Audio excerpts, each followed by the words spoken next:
ফের আন্দোলনে কর্মচারীরা, সচিবালয়ে গণজমায়েত আজ। সরকারি চাকরি সংশোধন অধ্যাদেশ ২০২৫ বাতিলের দাবিতে ফের আন্দোলনে নামছেন কর্মচারীরা। আজ সোমবার ১৬ জুন সচিবালয়ে গণজমায়েত করবেন তারা। এরপর ৩ জন উপদেষ্টাকে স্মারকলিপি দেবেন। গতকাল রবিবার ১৫ জুন বাংলাদেশের সচিবালয় কর্মকর্তা কর্মচারী ঐক্য ফোরামের মহাসচিব মোহাম্মদ নজরুল ইসলাম এই তথ্য নিশ্চিত করেন।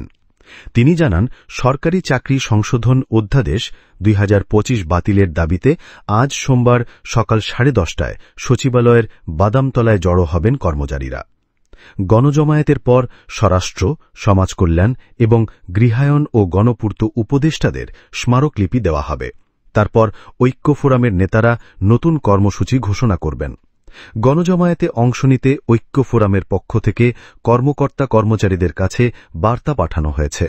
সেখানে বলা হয়েছে, ১৯৭৯ অর্ডিন্যান্সের অনুরূপ অমানবিক, অসাংবিধানিক এবং মৌলিক অধিকারের প্রতিপন্থী এবং হাস্যকর সরকারি চাকরি সংশোধন অধ্যাদেশ ২০২৫ অবিলম্বে বাতিলের লক্ষ্যে ঈদ পরবর্তী গণজমায়েতে অংশ নিন। ৪ ধরনের শৃঙ্খলা ভঙ্গের অপরাধের জন্য বিভাগীয় মামলা ছাড়াই শুধু কারণ দর্শানোর নোটিশ দিয়ে চাকরিচ্যুত করা যাবে এমন বিধান রেখে গত ২৫ মে সরকারি চাকরি সংশোধন অধ্যাদেশ ২০২৫ জারি করা হয়।